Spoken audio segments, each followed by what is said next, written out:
এমন একটা সংগঠন যারা স্বপ্ন দেখে সমাজতন্ত্রের, যাদের মূল লক্ষ্য হচ্ছে গণতন্ত্র, যারা সকলের স্বাধীনতা চায়, শিক্ষার স্বাধীনতা বলুন, কাজের স্বাধীনতা বলুন, সেই দাবিতে আমাদের ছাত্র যুবরা লড়াই করে।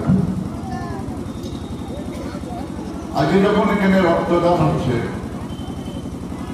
আগামীকাল আমাদের সারা দেশে সম্প্রীতি দিবস আমরা উদযাপন করব। ঠিক রক্তদান শিবির খুব বেশি দিনের কথা না, আমরা অভিধানে কিন্তু রক্তদান শব্দটা খুব বেশি দিন পাইনি। আজ থেকে 10 বছর আগেও বাংলা অভিধানে রক্তদান শব্দটি ছিল না, পরবর্তীতে এসেছে। আজকের এই অনুষ্ঠানের যিনি উদ্বোধক ছিলেন, এখন মঞ্চে নেই, তিনি অনেক প্রাসঙ্গিক কথাবার্তাও বলেছেন রক্তদান নিয়ে, বলেছেন অনেক কবিদের কথা, বলেছেন সুকান্ত ভট্টাচার্যের কথা, বলেছেন রবীন্দ্রনাথের কথাও। আমাদের এখানে আজকে আমন্ত্রণ করা হয়েছে দু এক কথা লিখি বলি, এবং সম্মাননীয় সঞ্চালক মহাশয় বারবার সে কথাই বললেন। অযথা আমি অন্য কথায় না গিয়ে আমি একটি কবিতাই পড়ি, বহু আগে লেখা কবিতাটি, রক্তদান বিষয়ে একটি পত্রিকায় কবিতাটি প্রকাশ হয়েছিল।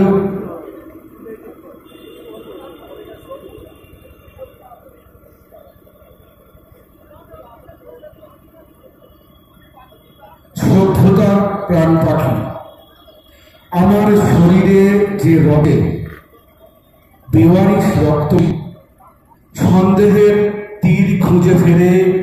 তাদের স্মৃতির উদ্দেশ্যে আজকে ভারতের গণতান্ত্রিক যুব ফেডারেশন। আজকে কর্মসূচি কি আপনাদের? প্রয়াত সৌমিত্র চট্টোপাধ্যায় এবং শহীদ সুদীপ্ত গুপ্ত স্মরণে ভারতের ছাত্র ফেডারেশন এবং ভারতের যুব ফেডারেশনের পক্ষ থেকে নাকাশিপাড়া দক্ষিণ আঞ্চলিক এরিয়া কমিটির পক্ষ থেকে স্বেচ্ছায় রক্তদান শিবির, সেই রক্তদান শিবির আমরা অনুষ্ঠানটা আজকে শুরু করছি।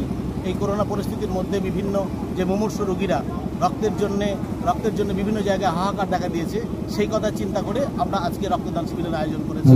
আমাদের শতাধিক ডোনার নিয়ে আজকে রক্তদান শিবির আমরা। আপনি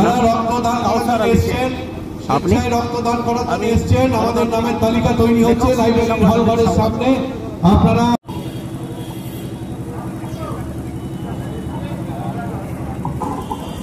সুনিতা সরকার বরণ করে নেবেন।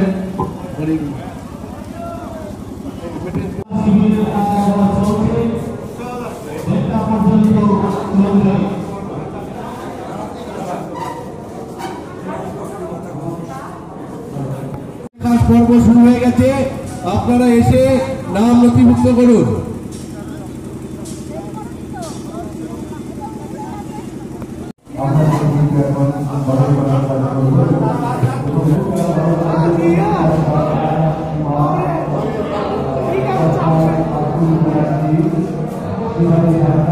যদি এখনো আমাদের স্টিং নিউজ চ্যানেলটি সাবস্ক্রাইব না করে থাকেন, তাহলে এক্ষুনি সাবস্ক্রাইব করুন আর বেল আইকনটি ক্লিক করুন। পেয়ে যান সব খবরের দ্রুত ভিডিও আপডেট।